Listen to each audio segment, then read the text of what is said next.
Hey everyone, and welcome back to the channel.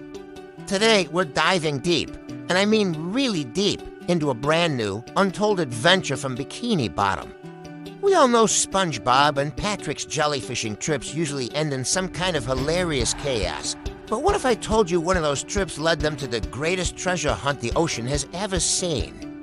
Get ready, because this is the story of SpongeBob and the legendary giant pearl. It all started on a perfectly sunny day in jellyfish fields. The gentle hum of jellyfish buzzing through the water, the swish of nets, the triumphant cry of "I got one!" It was just another Tuesday for SpongeBob and Patrick. They were chasing a particularly zesty-looking specimen, a rare blue-striped jelly, when Patrick, in his usual graceful manner, tripped over something sticking out of the sand. He landed face first, of course.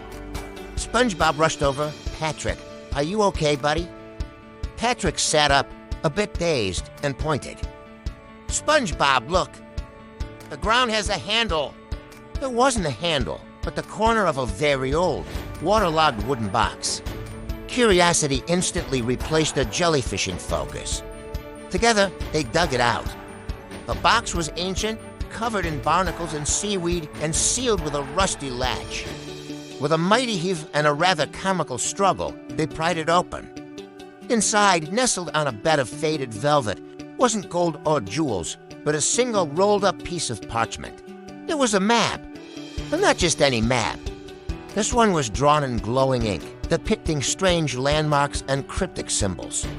At the very center, there was a drawing of a pearl so large it made Patrick's head look small. Their eyes went wide. This was it. The adventure they were born for. Their first destination, according to the glowing squiggles, was the notorious kelp forest. Now, the kelp forest isn't your average garden.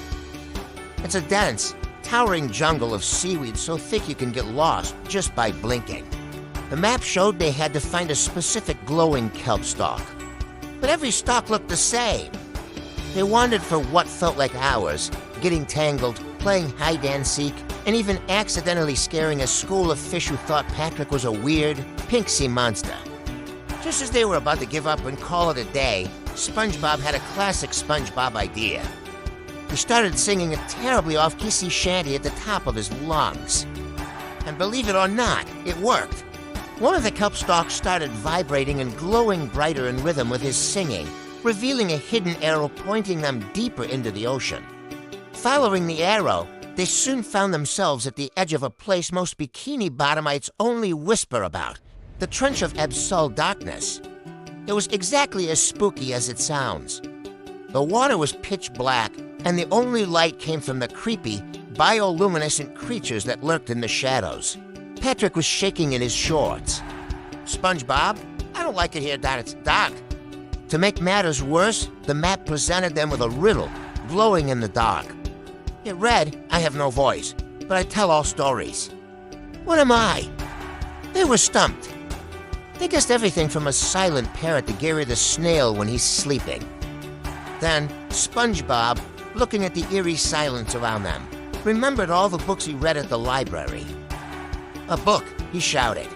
Suddenly, a path of glowing stones lit up on the trench floor, leading them safely through the darkness. Their journey wasn't over. They had to navigate the maze of coral caves, a labyrinth where every turn looked identical.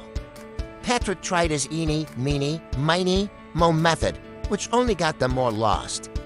SpongeBob, remembering the pattern of holes on his own body, noticed a similar pattern on the cave walls. By matching the patterns, he guided them through the maze like a pro. They even had to outsmart a gang of biker fish who challenged them to a bubble-blowing contest to pass. Patrick accidentally inhaled a bubble and floated away, but SpongeBob used his expert bubble skills to create a bubble lasso and pull him back down. There was one comical disaster after another, but with their combined brain power and a whole lot of luck, they overcame every obstacle. Finally, after what felt like an eternity of adventuring, the glowing lines on the map converged. They had arrived.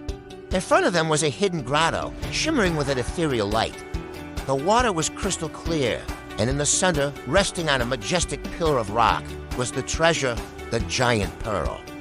It was magnificent, bigger and more beautiful than they could have ever imagined, glowing with an inner light that illuminated the entire grotto. They had done it. They cheered and did the victory screech, which, unfortunately, echoed loudly through the cave. And that's when they saw it. The pillar of rock wasn't a pillar at all. It was the bottom lip of a colossal, sleeping giant clam. The pearl was resting right on its tongue. The clam let out a deep, grumbling snore that shook the entire grotto. SpongeBob and Patrick froze. This was the final guardian. One wrong move, one loud noise, and they'd be clam chowder. They tiptoed closer, hearts pounding. How could they get the pearl without waking a grumpy giant? Patrick suggested they just ask politely. SpongeBob quickly vetoed that idea. They needed a plan that was quiet, clever, and most importantly, didn't involve becoming a snack. SpongeBob looked at the clam, then at Patrick, then at the single Krabby Patty he'd packed for lunch, just in case. An idea sparked. A wonderfully ridiculous, perfectly SpongeBob idea. He whispered the plan to Patrick. It was crazy, but it just might work. SpongeBob took out his trusty bubble wand. He carefully dipped it into the leftover Krabby Patty sauce from his lunch wrapper. Then he blew a single, perfect, Krabby Patty-scented bubble. The bubble floated gracefully through the water, straight towards the giant clam's enormous nostril. The clam's nose twitched. It took a deep, rumbling sniff at its sleep, inhaling the delicious aroma. A slow, sleepy smile spread across its massive face. And then it happened. The clam let out a tremendous, earth-shaking sneeze. The force of the sneeze sent the giant pearl flying right out of its mouth. It sailed through the air in a perfect arc and landed softly in Patrick's waiting arms.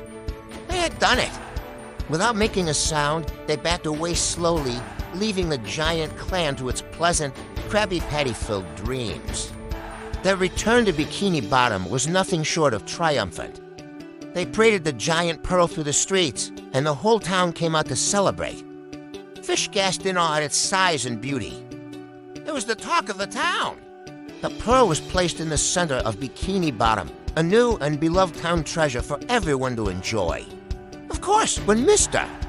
Krab saw the giant, priceless pearl, his eyes turned into dollar signs. He immediately set up a Touch the Pearl booth, charging $1 a touch. But his plan backfired spectacularly when Patrick gave the pearl a giant, friendly hug, causing it to roll away, leading to a frantic, town-wide chase that ended with the pearl crashing right through the front of the Krusty Krab. After that, everyone agreed the pearl should just be for looking. And so, SpongeBob and Patrick's greatest adventure came to a close.